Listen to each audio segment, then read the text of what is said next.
Wayesebuyela kuye bheka wayemi ngasemnikelweni wokushiswa yena nazo zonke izikhulu zabaMowabi.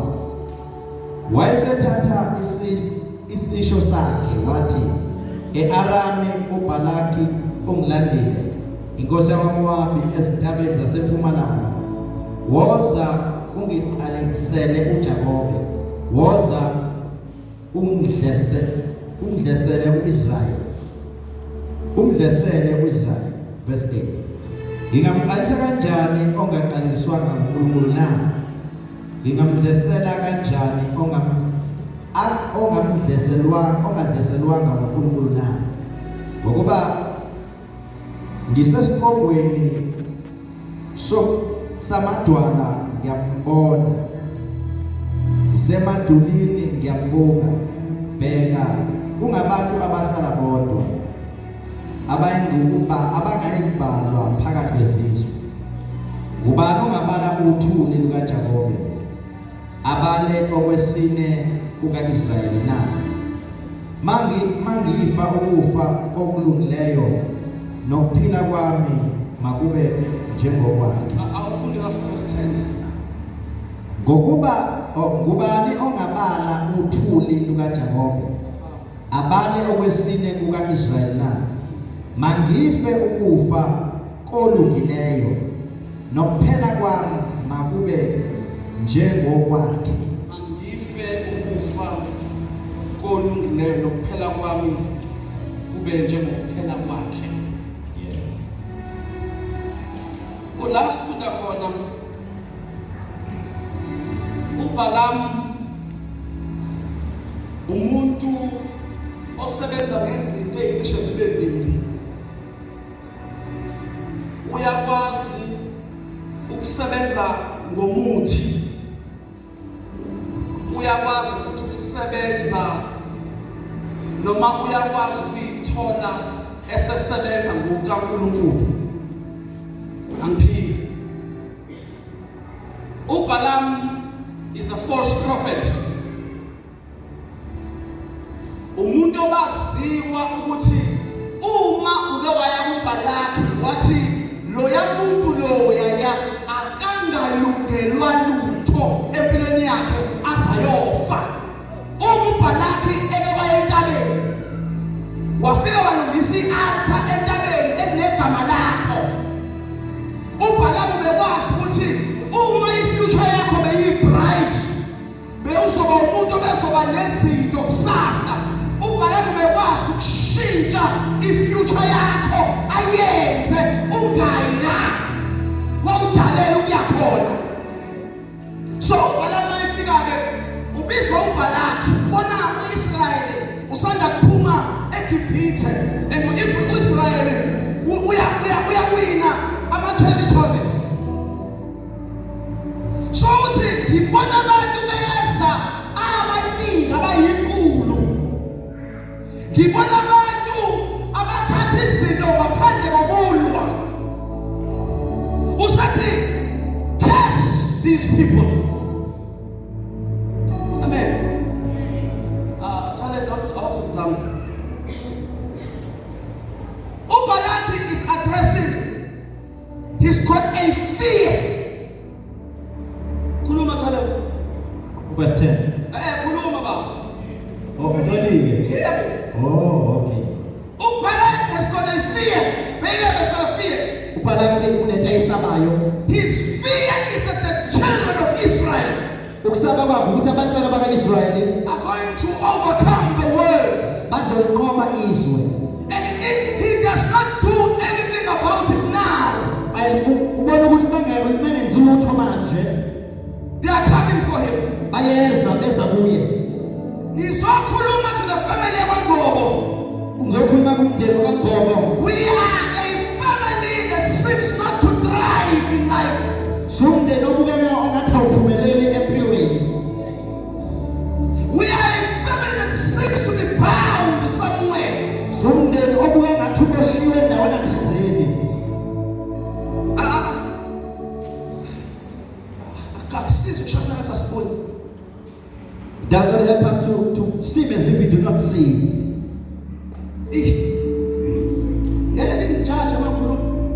Will not judge me if I speak. I speak. Will you not say I was speaking about someone?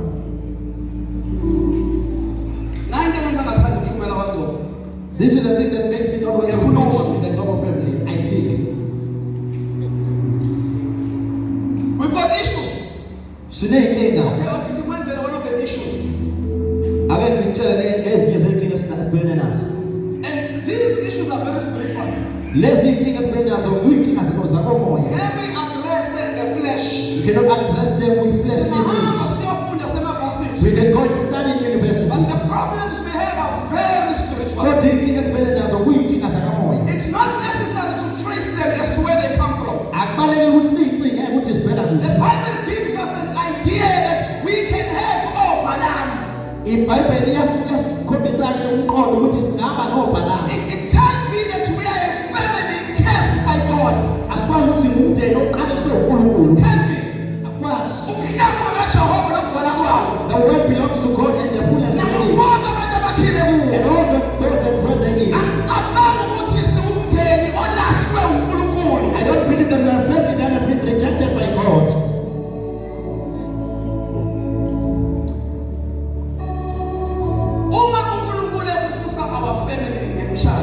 When God blesses our family with marriage, it has to be somewhere.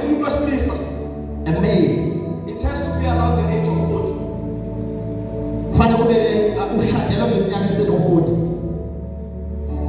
Not 25. Not 30. But somewhere by late 30. After you have entered beyond 30. Omunye will consider that as normal. But it's not.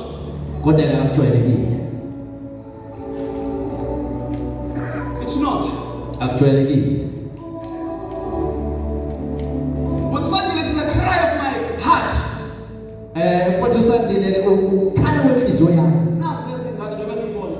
You see these children as they are seated. You can be fearful that the passing away of our granny will lose the connection with these children.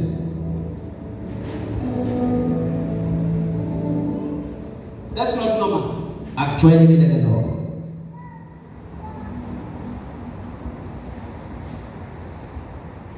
When Balaam saw the future of Israel,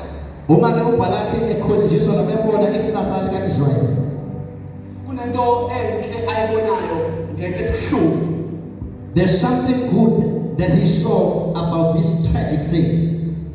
He says, can you imagine, let the blessing of Israel come upon me.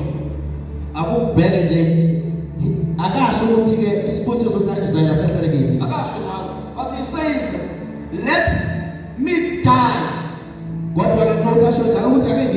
the death of the righteous.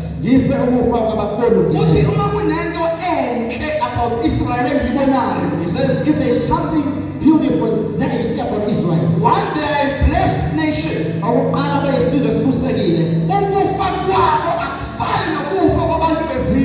their death is not likened to the death of unbelievers. All of us, we shall die. Around George. I was around the place called George, looking at the lands. The land is so beautiful. And I've been speaking to the land and really impressed with this view. We will die and live this beauty. Guess what? We will all live this day.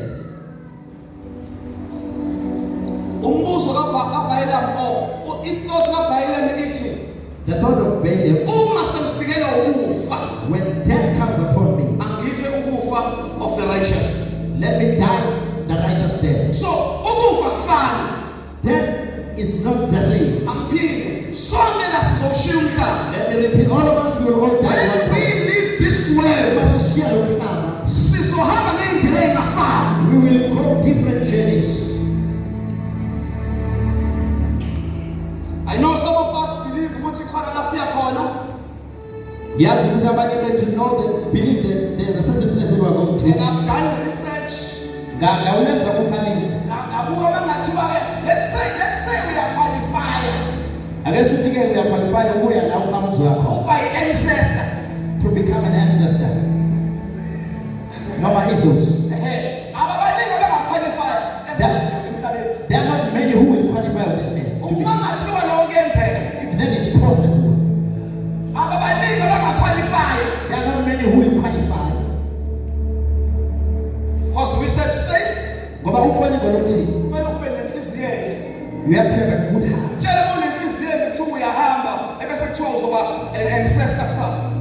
Just imagine if you have a good heart, they will say tomorrow. If there's something that will go well. If that is true, I'm not fighting, I'm fighting, I'm saying if that is true, my Lord.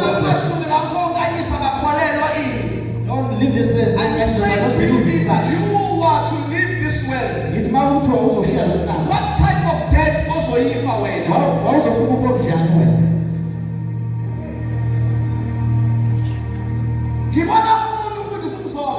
I see a man, Pastor. Angife ukufa olungileyo. He says, let me die a righteous day. Usho umuntu who is known for witchcraft. And this is the words of someone who's always tired. Uthi angifuni ukufa as a witch. Said I do not want to die being a witch. But I want to die as someone who is righteous. When he saw them in the spiritual realm, until their bed is so glorious that it interests heaven. When they see the godly dies, the Bible says God rejoices in heaven.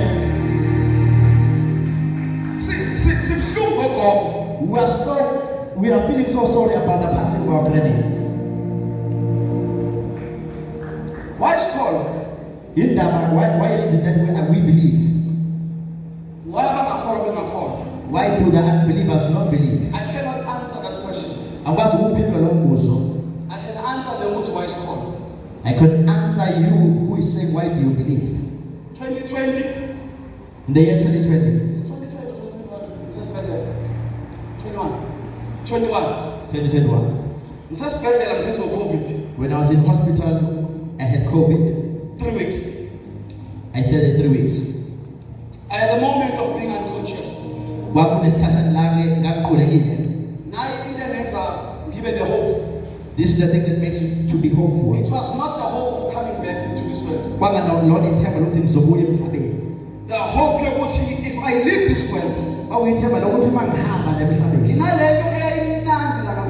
there was something that was joyous in my heart. That my spirit will not be a wanderer. I'm pain. COVID was painful. Being cut off from everything else was very painful. To be cut off from everything else, to be in hospital. To my consciousness. When I regained consciousness, he said between life and death.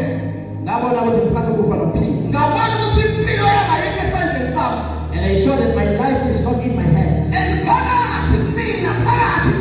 deep down inside me, something that is longing for God, that seems to know God. Somewhere, if you I'm still young. Somewhere inside of my spirit,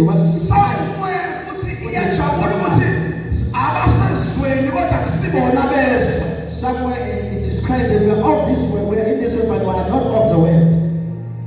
Death is real. And death is powerful than all of us combined. We will die one day. And we will face what we call the one true judge. Concerning everything that we have done under the sun.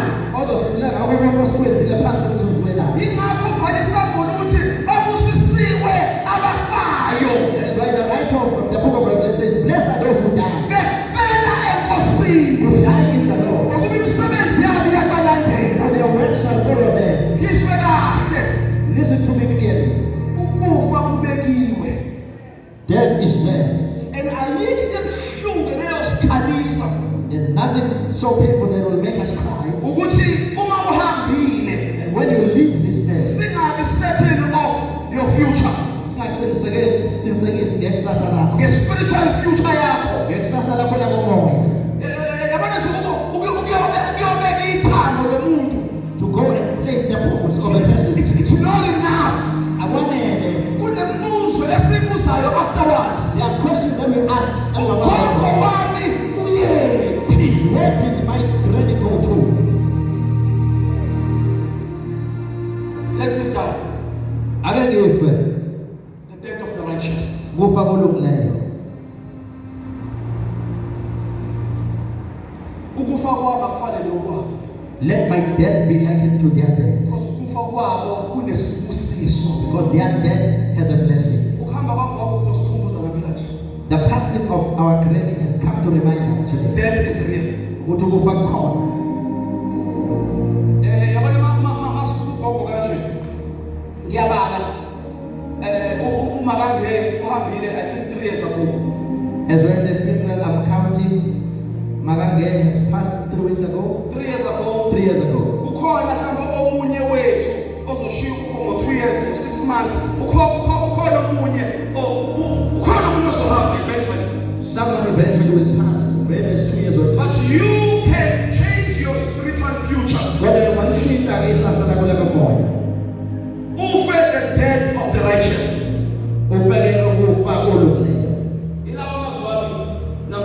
Those are my words today. As a family,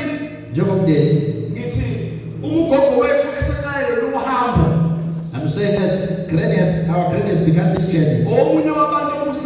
with a long life in our family. It's one of the people that's been blessed in a brilliant day. When I go to visit my granny, the last time, she was boasting about her age. And saying, I'm still going to live. And then it was nothing that was pointing that to the fact that the granny was going to die. But I'm trying to stagger it now. We are going to accompany her. In our accompanying her, there's a point that we are going to turn back. Where we are going to place her for many heights. We are going to place her there. And we are going to turn back. Moving back to life. Her earthly journey ended when we were happy. We are picking her up, assisting her to where she was going.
Namhlanje sithi good night. Iyobonana ekuseni. Sengivala. Ngelinye ilanga uprofessor Thizeni uthatha amagundwana u2 wenza a research of some sort. Athathe igundwana elilodwa alifake emanzini for more than 10 minutes. My keeper will keep her selfie. Athathe lesibili alifake in 3 minutes or so on ebese yalikhipha. Alithathe futhi ebese yalifaka 10 minutes. Uma yalikhipha after 10 minutes lisaphila. Then he begins to ask this question. lingafi njengaleli lokuqala. Ebese eyabhala i-conclusion yakhe noma ama-findings akhe. Athi into